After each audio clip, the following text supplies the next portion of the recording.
Welcome to Plant Physiology, Unit 2, Session 4, the citric acid cycle and electron transport.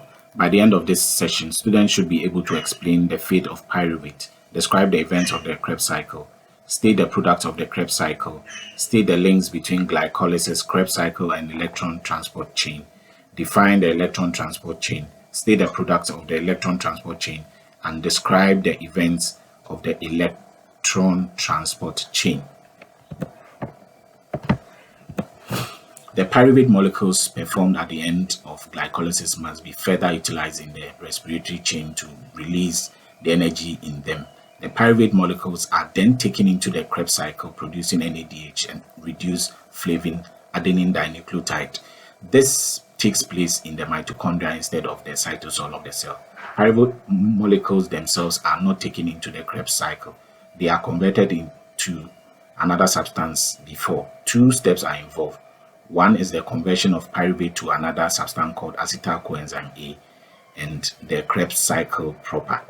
So the citric acid cycle or Krebs cycle is also called the tricarboxylic acid cycle, TCA. It begins after the two molecules of the 3-carbon sugar produced in glycolysis are converted to acetyl coenzyme A. Through a series of intermediate steps, several compounds capable of storing high energy electrons are produced along with 2 ATP molecules. These compounds are the reduced forms of nicotinamide adenine dinucleotide, NAD, and flavin adenine dinucleotide, FAD, as indicated earlier. These reduced forms carry the high energy electrons to the next stage. The citric acid cycle occurs only when oxygen is present, but it doesn't use oxygen directly. So, per what we have just said, this is the diagram of oxidative decarboxylation and the Krebs cycle. So the steps of the Krebs cycle, in order for pyruvate from glycolysis to enter the Krebs cycle, it must first be converted into acetyl coenzyme A, said earlier, by the pyruvate dehydrogenase complex, which is an oxidative process in which NADH and CO2 are formed. Now you understand how carbon dioxide is produced in respiration. Another source of acetyl coenzyme A is beta oxidation of fatty acids, as described in session 2 of this unit. There are 8 steps involved in the Krebs cycle, as are described below. Acetyl coenzyme A enters the Krebs cycle, TCA, when it is joined to oxaloacetate by citrate synthase to produce citrate. This process requires the input of water. Please note that oxaloacetate is the final metabolite of the Krebs cycle and it joins again to start the cycle over again, hence the name Krebs cycle. This is also known as the committed step. In this step, citrate is then converted into isocitrate by the enzyme aconitase. This is accomplished by the removal and addition of water to yield the isomer. Isocitrate is converted into alpha ketoglutarate by isocitrate dehydrogenase. This conversion produces NADH and CO2 as byproducts. Alpha ketoglutarate is then converted into succinyl coenzyme A by alpha ketoglutarate dehydrogenase. Again, NADH and CO2 are produced.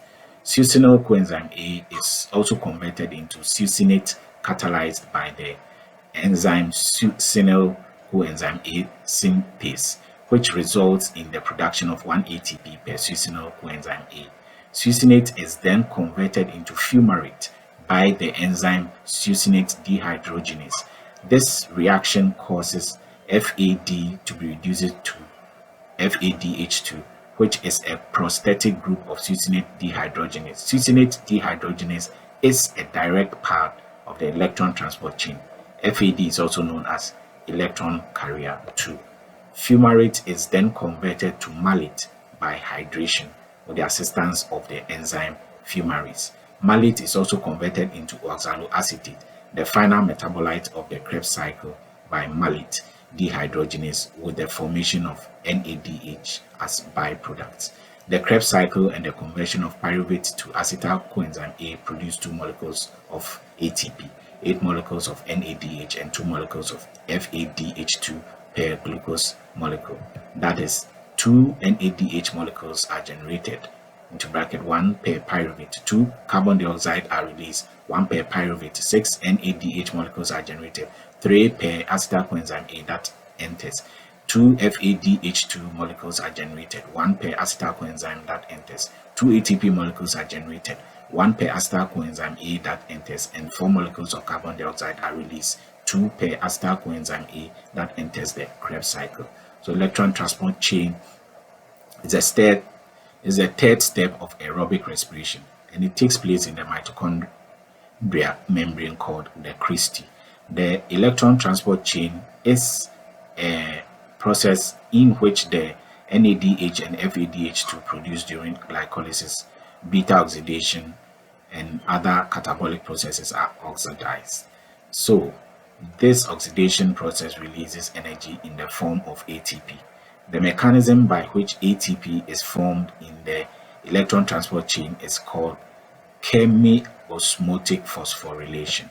Electron transport requires oxygen directly. The electron transport chain is a series of electron carriers in the membrane of the mitochondria in eukaryotic cells. Through a series of reactions, the high energy electrons are passed to oxygen. In the process, a gradient is formed and ultimately ATP is produced. So in the oxidation of NADH and FADH2 formed during glycolysis and Krebs cycle to NADH and FAD, electrons pass through a series of electron carriers. These electron carriers are referred to as complexes. There are 4 enzyme complexes involved in the oxidative phosphorylation.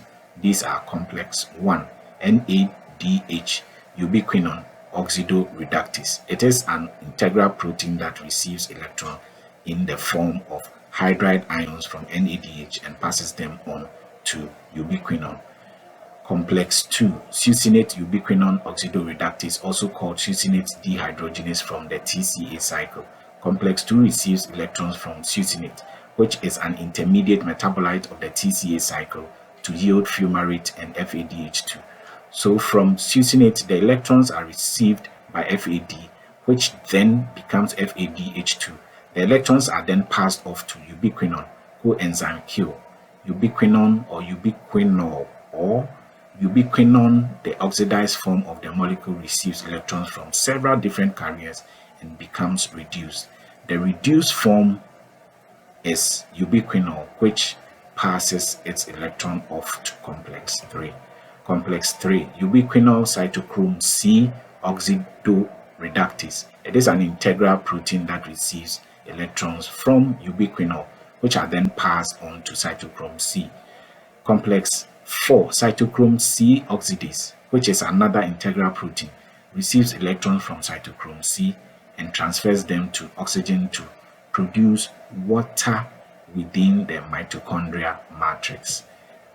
ATP synthase, an integral protein consisting of several different subunits, is directly responsible for the production of ATP via chemiosmotic phosphorylation. That's it. It uses the proton gradient created by several of the other carriers in the electron transport chain to drive a mechanical rotor. The energy from that rotor is then used to phosphorylate ADP to ATP.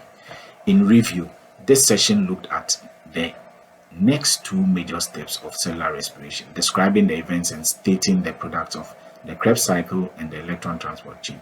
The links or relationships that exist amongst the steps of cellular respiration, glycolysis, Krebs cycle, and electron transport chain were